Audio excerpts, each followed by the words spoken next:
আসসালামু আলাইকুম। আশা করি সবাই ভালো আছেন। বর্তমানে যে পরিমাণ ছেঁড়া টাকা বের হয়েছে, মানে কল্পনার বাইরে। আপনাদের তাই দেখাবো। এই জায়গায় অল্প কিছু টাকা আছে আমার। তো এই টাকাগুলোর মাঝে কি পরিমাণ ছেঁড়া বাইরে আপনাদের আজকে ভিডিওর মাধ্যমে দেখাবো। টাকাগুলো প্রথমত আগে এক এক করে গোছাই নিই।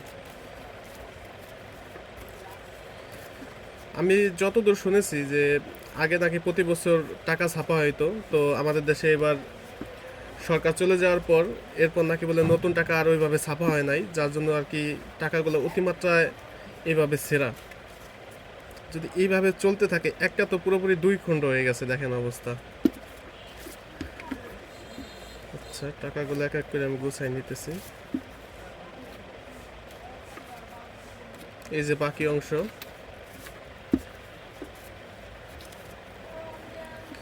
তারপরে একটা জিনিস বলবো আপনাদের ভিডিও শেষের দিকে, যে এই টাকাটা তারপরে আমরা কিভাবে আসলে চালাই, যে ছেঁড়া টাকাটা।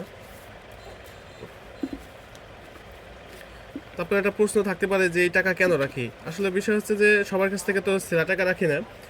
ওই প্রতিদিন হয়তো 2-3 জন বাজে যারা দিয়ে যায়, বলে যে এই টাকা নাই আমাদের কাছে আর এটা ছাড়া, তখন সেই মুহূর্তে বাধ্য হয়ে রাখতে হয়। আর আমরা যখন এই টাকা চালাই, সেটা হচ্ছে আমাদের কাছে যখন কোম্পানি আসে, তখন তাদের কাছে 100 টাকা বেরোলে 5 কোম্পানি আসলে আমি সবাই 20 টাকা, 10 টাকা, 30 টাকা, কারোর 50 টাকা, এরকমভাবে ধারাবাহিকভাবে কোম্পানির দিয়ে চালাইতে হয়। কিন্তু যারা সাধারণ কাস্টমার, তারা তো এই ছেঁড়া টাকা সহজে নিতেই চায় না।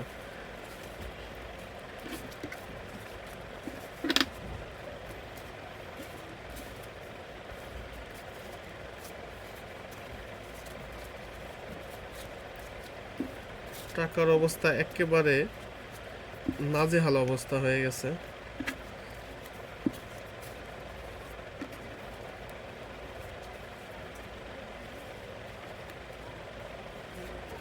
ছেঁড়া টাকা নির্ণয় করাও সুন্দর একটা পদ্ধতি আছে, সেটা হচ্ছে এর উল্টো পাশ দিয়ে গুনতে হবে। আমি গোনার সময় আপনাদের দেখাই দিব।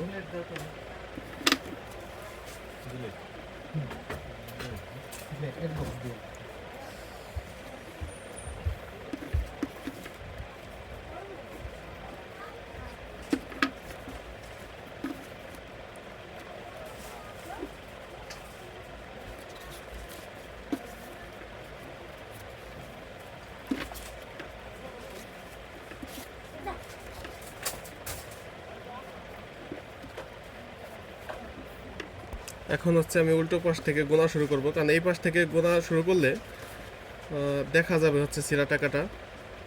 কারণ মানুষ ছেঁড়া টাকায় টেপ কিন্তু অপর পিঠেই মারে। এই যে দেখেন, এই যে একটা ছেঁড়া, আমি এগুলো বাদ দিয়ে নিতেছি।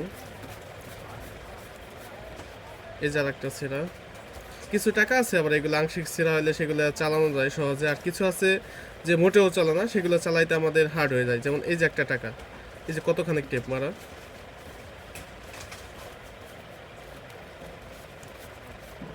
এই যে একটা টেপ মারা। এই যে একটা অচল। এই যে আর একটা টেপ মারা আছে। এই যে একটা ছেঁড়া। এই যে একটা ছেঁড়া, এটা তাও চালানো যাবে। এই যে একটা টেপ মারা, এটাও চলার যোগ্য। এটাও যোগ্য, এটাও টেপ মারা ছিল। হ্যাঁ, এটাও যাবে।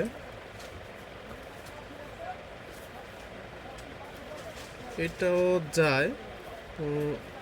এটা চালা দিতে কষ্ট হয়ে যাবে, কারণ সামনের পার্ট থেকে দেখা যায়।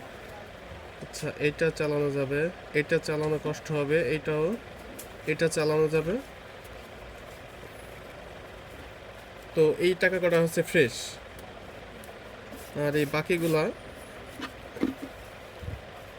এগুলো মারাত্মকভাবে ক্ষতিগ্রস্ত।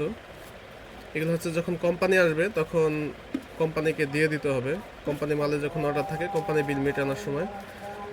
তো ভালো থাকেন সবাই। দেখা হবে নতুন একটা ভিডিওতে। ততক্ষণ পর্যন্ত সুস্থ থাকুন, ভালো থাকুন সবাই।